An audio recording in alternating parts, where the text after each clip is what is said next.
नमस्कार, अभिरस किचन मध्ये तुम्हा सर्वांचे स्वागत आहे। आज आपण सुरमई फिशचे कालवण बनवणार आहोत। त्यासाठी लागणारे साहित्य बघूया।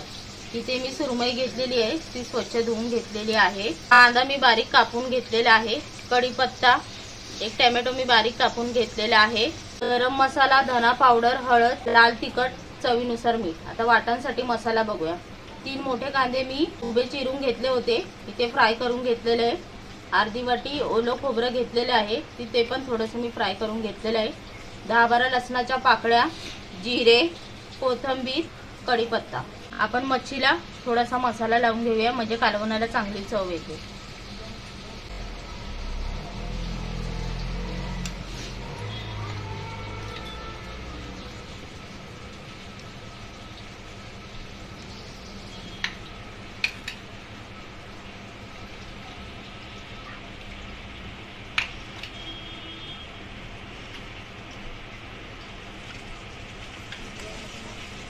आणि मीठ हे सर्व आपण मच्छीला लावून घेऊया।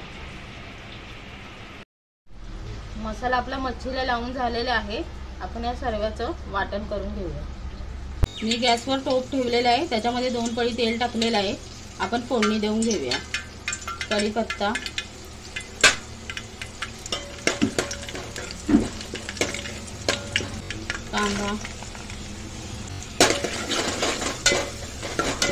कांदा आपण तेलात चांगला फ्राय करून घेऊया। कांदा आपला तेलात चांगला फ्राय झालेला आहे। आपण टोमॅटो टाकून घेऊया। तो पण तेलात चांगला आपण टोमॅटो फ्राय करून घेऊया। टोमॅटो आपला तेलात चांगला फ्राय करून झालेला आहे। आपण हे वाटण केले त्याच्यामध्ये टाकूया। मग अशी मी अद्रक सांगायची विसरली होती, याच्यामध्ये अर्धा इंच आल्याचा तुकडा पण टाकायचा आहे। हे वाटण चांगलं आपण तेलात फ्राय करून घेऊया। वाटण आपलं तेलात चांगलं फ्राय करून झालेलं आहे, त्याच्यामध्ये आपण मसाले टाकून घेऊ। हळद, गरम मसाला, धना पावडर, लाल तिखट तुमच्या आवडीप्रमाणे हे सर्व मिक्स करून घेऊया आणि थोडं मीठ टाकूया। हे मसाले आपण सर्व तेलात चांगले फ्राय करून घेऊया। तेलात आपले चांगले मसाले फ्राय करून झालेले आहेत। मिक्सरच्या भांड्यामध्ये जे मसाला राहिलेला असतो त्याच्यामध्ये पाणी टाकून घेऊया। मसाला पाण्यामध्ये सर्व चांगला मिक्स करून घेऊया।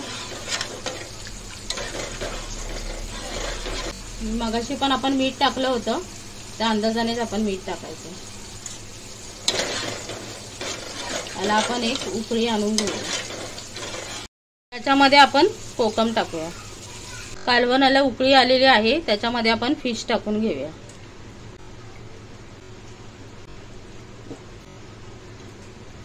फिश आपली टाकून झालेली आहे, त्यात आपण एक उकळी आणून घेऊया।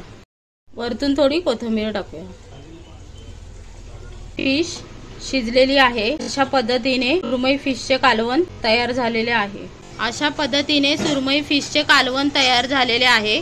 असेच नवनवीन व्हिडिओ पाहण्यासाठी अभिरस किचनला सबस्क्राइब करा, लाईक करा, शेअर करा आणि बेल आयकॉन क्लिक करा।